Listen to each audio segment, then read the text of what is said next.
The Freefloat tube that I'm going to be installing is a quad rail tube, and it's from Firefield. And in the box you have the tube and some mounting hardware and the proprietary nut that goes on barrel and the tightening tube that threads up here and a couple of pins. And there's also some hex screws with this thing also. Noticeably no directions. If you are not really familiar with the AR system, don't do this by yourself. Have someone who's familiar with it do it for you so it's done right. I've already removed the handguard from this, and what I'm going to do now is I'm going to separate the upper from the lower.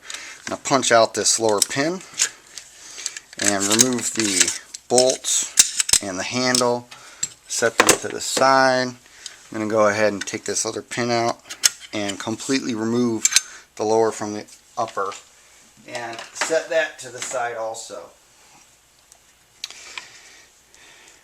Now with this, this particular upper does not have a ejection port cover, so that's okay. And some of the tools that we're going to need for this, we're definitely going to need hammers, punches, a strap wrench, and we'll go over all of that. First thing we're going to do is we're going to take the pins out of the front sight tower. Take that back. First thing we're going to do is we're going to go ahead and we're going to take the flash hider off.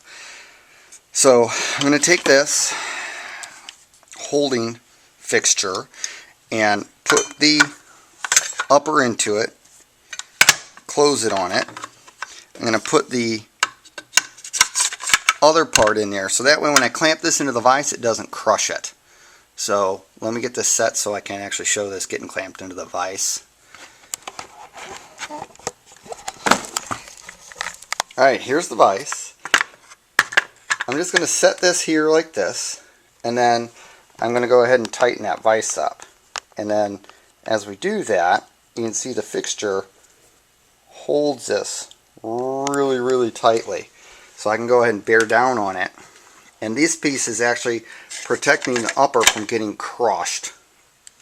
Although all the pressure is getting taken here. So what I'm going to do now is I'm going to go ahead and get my wrench for this and take this flash hider off. I'm going to take this, and in this cutout we check this, and it's going to go on the flats right here. I'm going to take this, see, it fits really nicely on there, and I'm going to go ahead and just apply pressure to start taking it off. Notice a lot of pressure that's being applied. Let me get this up out of the way so I can use two hands here.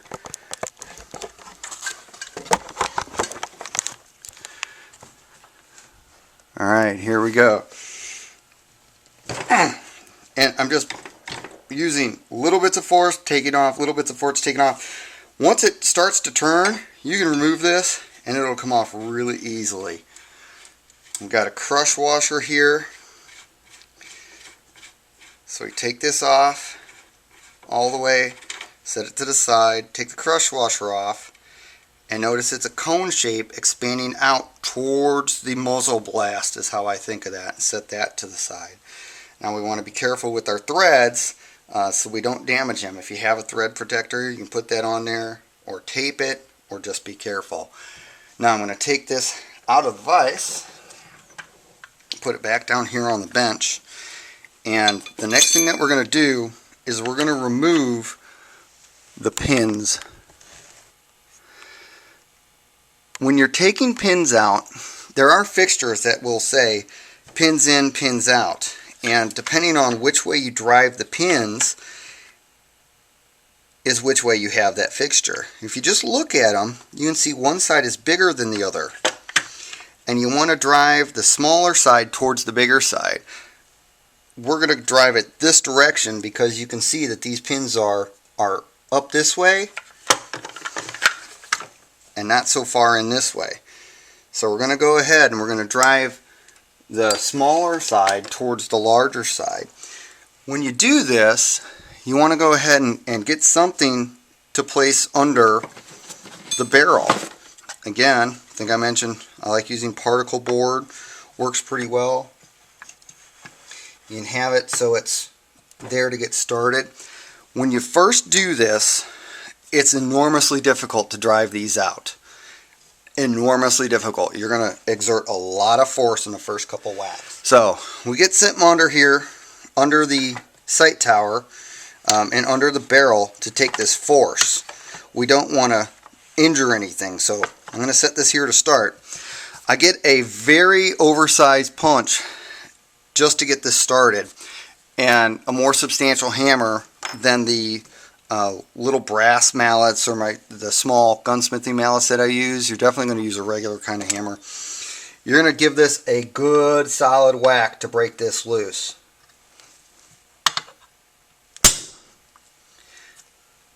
That one actually broke loose, and I'll show you that in just a second. I'm going to go to a smaller punch. And we want a punch that's smaller than the actual pin. I'm going to move my wood over a little bit, and then I can go ahead and start driving this pin out. See, that pin came out very easily. Actually dropped all the way down onto the carpet. I think I mentioned again, carpeted surface, padded surface, really nice. Eliminates bounce. We're going to do this other pin. We'll put it so the sight tower is supported. Go to our oversized punch, get our bigger hammer, put it flat on here, and get a good whack. Pin's going to take another one. There we go. That pin started. Now I'm going to go to my smaller punch, my smaller hammer, and I'm going to go ahead and drive that out. And that pin's out also. So see, that fell down onto the carpet. Alright, so that worked really, really well. I'm going to go ahead and put this back up in the vise. The other thing that's really nice to have is a rubber mallet. You can get them all kinds of sizes. This is a fairly large one, works pretty well. I'm just going to lightly tap on this until it starts to move. You can take it and go side to side a little bit. I prefer not to do that. It's going to take some good force to get this to move if you've never moved your sight tower before. And there we go. This one's moving. Once it starts to move, just like with the flash hider, just a little bit of force, and you want to keep it relatively straight with the gas tube, and the gas tube should come off with it. There we go. So now it's come out of the upper where it attaches. We're just going to go ahead and take this all the way off. Keep in mind that you've got this clip also. Mind your threads. Take that off. We're going to set it to the side, and we're going to set this to the side. Okay. Now we have to take this barrel retaining nut off. This is again where this DPMS tool comes in. The way these cutouts are matches up with the teeth that are here. So I'm going to get this set up. I'm going to apply a tremendous amount of force straight into it and crank it up out. You might need a torque wrench, might not. Just be careful. It's easy to hurt yourself and to ruin your tool and to just bark your knuckles really good. So definitely be aware that this takes quite a bit of force to get this out. I'm going to take my wrench, put it up around it, and I'm going to twist this counterclockwise as I'm facing the gun. And I get this in, and I push straight in as strongly as I can to get as much engagement on the teeth as I can. You see the ring pop out of the way. Maybe you don't.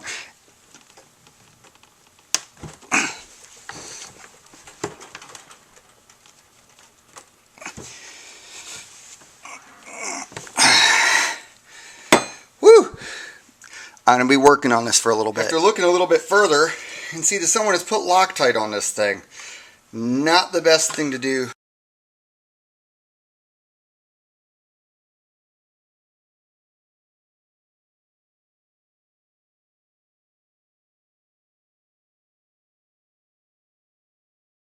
Oh. Okay, what I finally had to do was get another set of hands. While I was pressing down on here, my lovely assistant wife was pulling on the torque bar that attaches to the DPMS tool.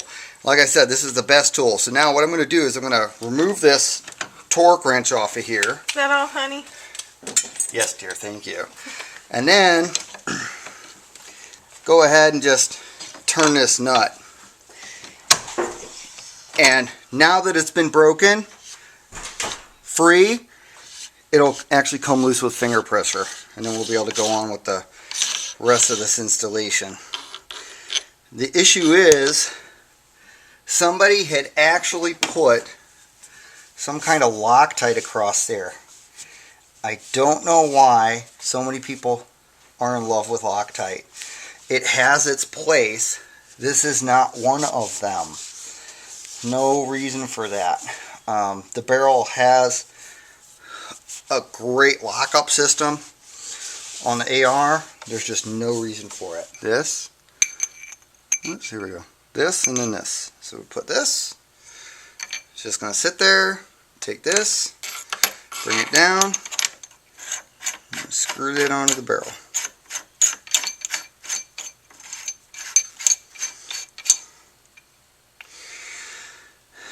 Alright, and the tightest that you want to turn this is so that this is in line with the gas tube hole. And literally the easiest thing to do is take a punch, something that's about the size of the gas tube hole, find out how close you are, and I'm pretty dang close here. I'm going to go ahead and tighten it back up. And again, the DPMS tool has this side that has a couple of pegs. So I'm going to put this on it. I'm going to tighten it.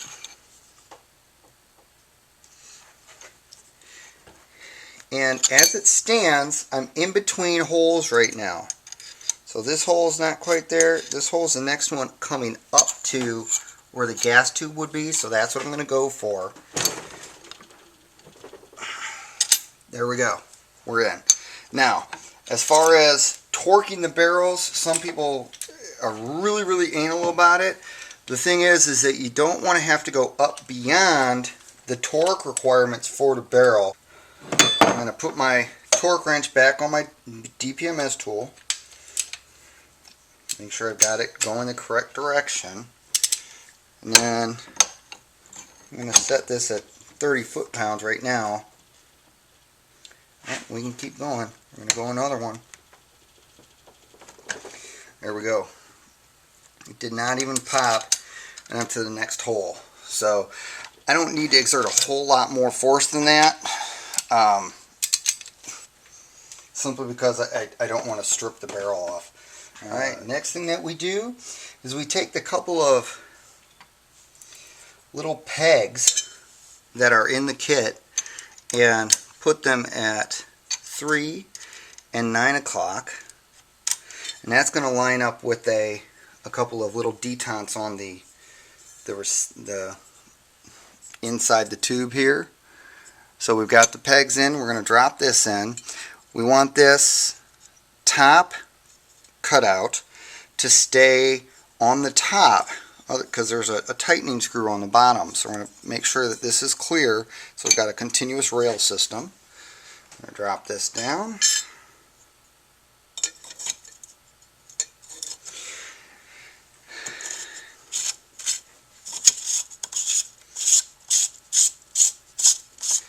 Now, before I get this all the way screwed in, what I'm going to do, I'm just going to do a dry fit. Well, after I throw things, what I'm going to do is I'm going to do a dry fit with my gas tube. Dry fit meaning not everything is tightened up. So I want to make sure that the gas tube itself is going to go in.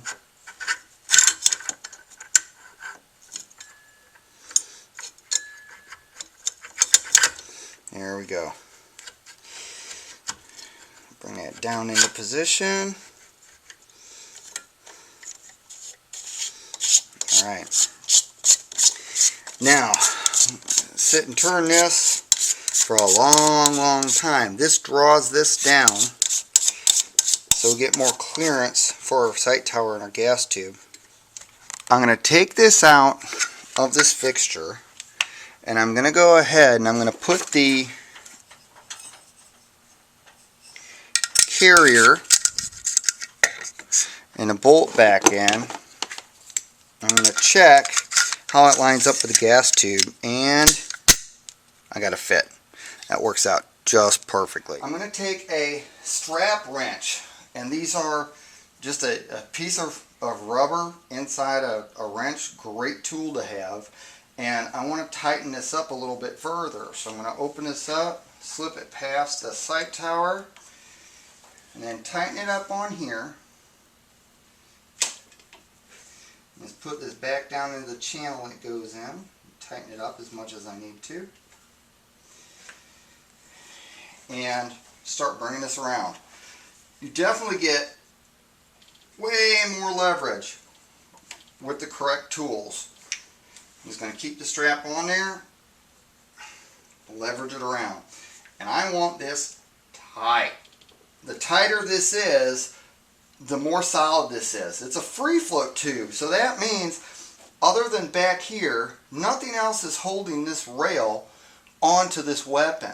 Nothing's touching the barrel. Theoretically will enhance accuracy of the weapon, not necessarily the shooter. So I want to make sure I get this tight as I possibly can. Go ahead and release it off of there. Alright. I'm going to put the crush washer and a flash hider back on here. I'm going to get my DPMS tool, put the flats on a flash hider. People talk about timing a flash hider. Just means that the solid surface is straight down. So that way it doesn't blow up dust and debris when you're shooting. I'm going to take this, crank it around.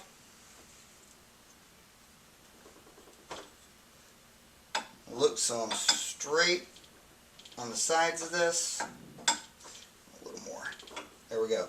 Really don't want to over tighten that. No need for Loctite. The threads and the washer hold that on. No Loctite is going to go on this weapon. To finish this out, we're going to tap these pins in. We're going to go ahead and take it out of the vise and put it on the table.